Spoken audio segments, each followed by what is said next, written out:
We are back with two of golf's biggest and most successful bettors. We've got Andrew Phillips, Ricky Libby. Guys, after you correctly predict that Hoge is going to win, you correctly predict that Scottie Scheffler is going to win at the Waste Management Phoenix Open. You had three separate bets on him. You had a parlay on him.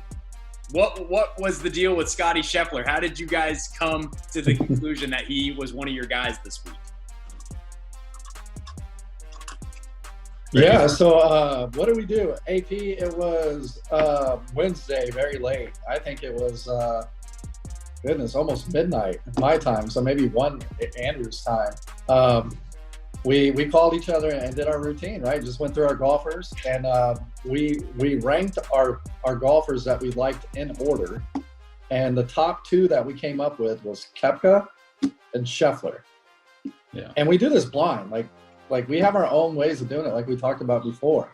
And yeah, so basically, I mean, I have like little notepads here, and I write down 10 guys, and Ricky writes down 10 guys. And out of the 10 guys we both wrote down blind without talking, I think, 6 or 7 of them matched up out of a field of 132. Absolutely insane. I mean, Koepka won the tournament last year, so he's kind of a good pick for that. And you guys were kind of saying you felt like Scottie was due. Yeah, I mean, if you look at him, he always, for the most part, he plays really well. And the thing that I like about Scottie is he has the ability to go low. And sometimes, man, you got to be able to go low. You know, in these tournaments, Matt, and I think, Andrew will tell you the same thing. The guys that shoot consistently, a couple under here, I mean, that's not who we look for when – last year's tournament when there was 19 under. So you have to have somebody that has that ability to go low. And boy, Scottie has that ability, doesn't he? I mean, yeah, I wasn't expecting that 9 under round that he put together, because I saw him at 2 under and I was like, oh man, he's dead. We were more focused on Brooks. We were thinking, if Brooks had won, we had pre-stuff on him and tournament stuff on him and parlays with him with Michigan from the week before. And, we would have hit for over 100 with Brooks won. And so we were in the position where, again, we could hedge out. So when Scheffler actually missed the putt on 18, that cost us like 12,500 in hedges, because we took the Cantley Live just to hedge out, so we had no risk and we'd still win a little bit, whatever. The other guys we took pre-tournament, they were all up there. Again, if you look on your phone, the PGA app, there's a list of 15 people, and we probably had 8 of them, 9 of them. I mean, but after everything was said and done, I think we cleared like 28K each. Yeah, we made just under 57,000 profit. That's including all the pre-tournament stuff, all the hedges. Yeah. Yeah. Were you able to hedge out on Brooks? Because I know he was at the top towards Sunday, and then he started to trickle down a little bit. Yeah, so we already were set that we had Brooks, and we also had Cantley for a small amount going into the weekend. It was for like 10 grand. So when it got to, we were just fortunate, right? Like Cantley missed 3 birdie putts under like 25 feet, like 3 holes in a row, And if he makes one of those, I mean, we're going to lose for the weekend, because we don't have a chance to hedge on Cantley until it gets to the playoff. I mean, so many times Ricky was messaging me. He's like, what can we do? What can we do? And I'm like, there's nothing to do, because the leaderboard was, once again, so stacked up. But Scottie was down there. We weren't really focusing on him. Like I said, we were worried about, Cantley and Thigala. And then when he hit it in the water, I was like, okay, that's done. We don't have to worry about a hedge on him. Ricky was like telling me, he was like, we should hedge 10K on Thigala. Just wanted to go for it. I'm like, no, we got to wait. I wait it out. I said, otherwise, what if we hedge there and then Cantley wins and we're still going to lose a good amount? I said, this is all profit. Let's push around a little bit. But it hasn't been easy. But 3 weeks in a row now, we've had a putt on 18 to win. And we missed 2 of them, but won 2 of the tournaments. So we're already doing our Genesis homework. I went to the Ranger game last night. DraftKings gave me tickets. Ricky's in Texas. I'm going to try to get him to get something out of there. And then tonight I'm going to Nick game. And so those are my own tickets, but I've just been completely immersed in all this. But now it's messing with our schedule a little bit. So I told Ricky, I got to do my golf homework. like after this, you know, and instead of like at 10 o'clock, 11 o'clock at night, then we'll put everything in at like 11:30, 12 o'clock midnight probably. Yeah, I mean, Matt, this is like on the amounts that you know we're going over. I mean, this is 100% what it is. We have won probably 115,000, 116,000 over the past 2 weeks. Good. And that's with 2 massive hedges on 18. Yeah. We hedged 30K off between Spieth and, well, not 30, 28.5 between Spieth and Cantley. Well, and like Andrew you guys are kind of becoming celebrities in the betting world. You got DraftKings handing you tickets. How'd that come about?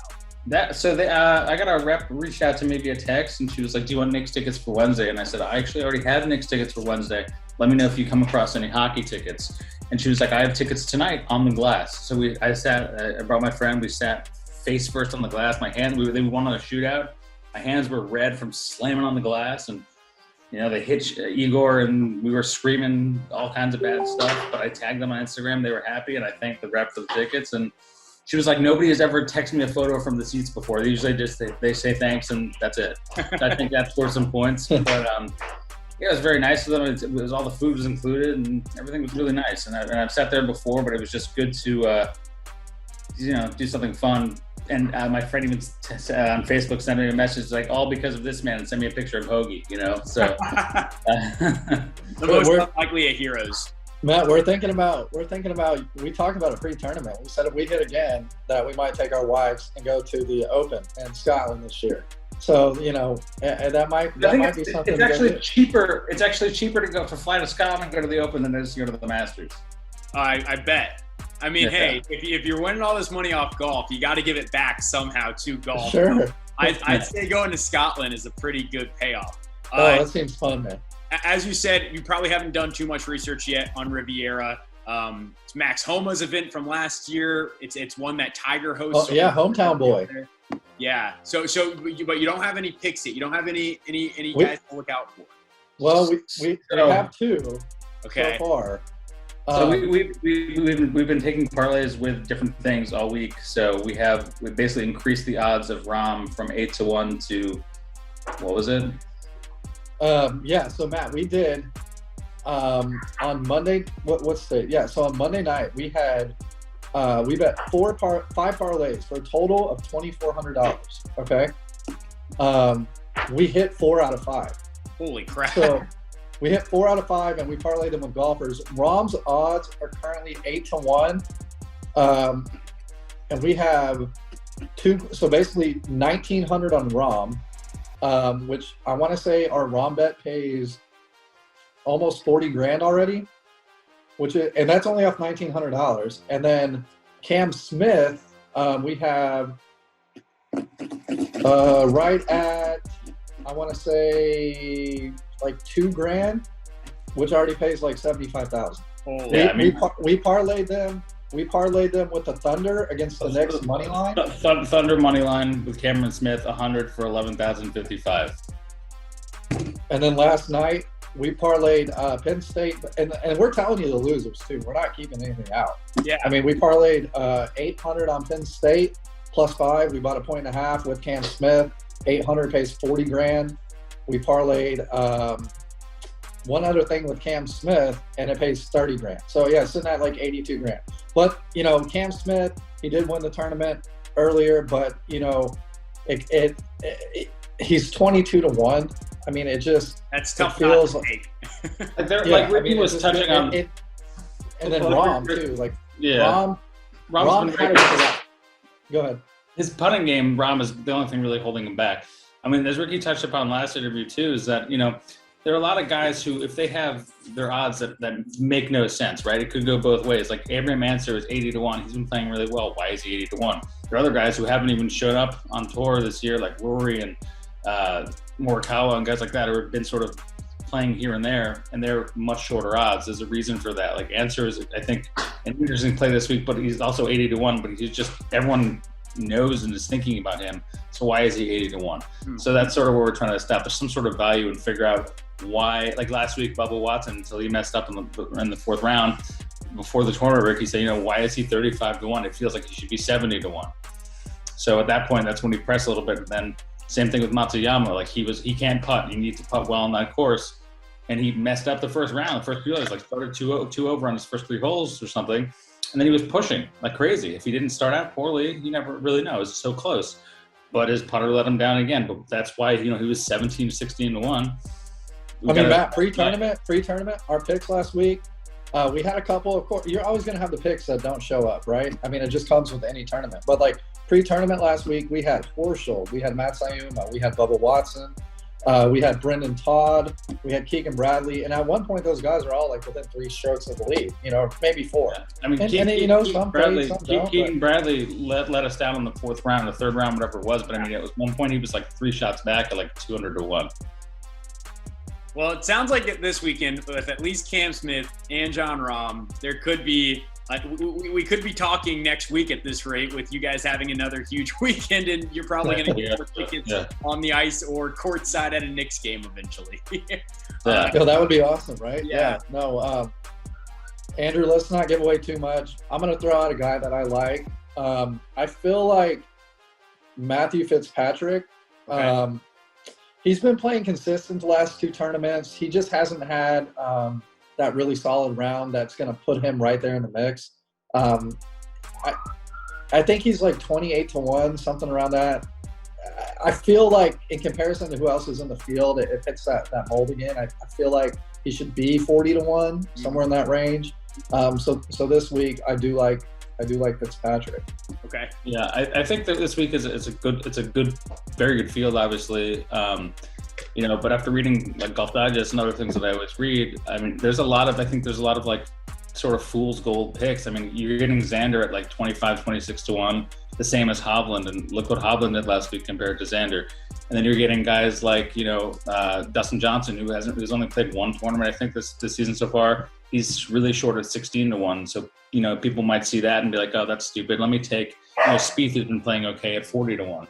And then I can see Spieth shooting 3 over and missing the cut, So there are a lot of guys with sneaky value, and there's a lot of guys that are sort of like Answer that are dangling at 80 to 1. And everyone's like, wow, I just saw him on TV last weekend. He was 2 shots off the lead the whole way. Why is he 80 to 1? And then there are other guys who people haven't seen in months, in the case like Rory, and they're like, oh, it's Rory, but maybe I'll take a shot there. And then there are guys like Taylor Gooch, who's had 1 rough round, and like with a couple 3 putts. Yeah, I think that just goes back, Matt, to what I was talking about, right? Like, why is Matthew Fitzpatrick's odds anywhere similar to, let's say, a Dustin Johnson or a Schauffele or whatever the case may be, right? Like, it should. Those guys are big names. So, like I said, I like Fitzpatrick, and AP. I'm sure he has his people that he likes, but I mean, the first. I mean, we're not giving anything away by saying this. The first thing jumped in my mind when I looked at the odds was Cam Smith. That's why we've been taking everything with him all week.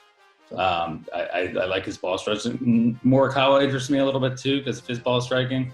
But there are a lot of guys who are. I mean, listen, we know that 60 to 1 is not going to get it done every weekend. Rahm's going to win one. Cantley's going to win probably. He's always there. Justin Thomas is a guy that we like, but we got to establish value, and it's easier to lay 3K on somebody at 18 to 1 who we think is a really good shot, as opposed to like 3K on like an 8 to 1. That's why we were trying to make bets during the week that we can parlay them with bigger. Right. Yeah, and that's part of what goes into it. And if we bet some type of parlay to increase the odds, I mean, if we don't hit the parlay, like, we'll just tap and leave that golfer out. Like, do we love Rahm? No. I mean, Rahm's one of the best, if not the best golfer in the world. But in order to bet the long shot, sometimes you got to have your little cover on the favorite. Well, now it becomes, we hit a few parlays for a couple grand. Well, really, it's $1,000 each, And then if Rahm ends up winning, I mean, we're sitting back here, again. Yeah, I mean, if it makes sense, like, I wouldn't take Rahm 8 to 1. I'll take him 38 to 1. Right. Like, why wouldn't? And just chance the smaller amount that we may lose, and if we don't lose, which we did not lose, we have live bets going into it, right? So it should be a lot of fun. All right, well, we've got some good picks, guys. Good luck this weekend. It sounds like we could be talking next week, but you've heard they've got a couple names out there for you and fun parlays to watch. Always appreciate you guys coming on. Thank you. Appreciate it, Matt. Yeah. Nice speaking with you again, Matt.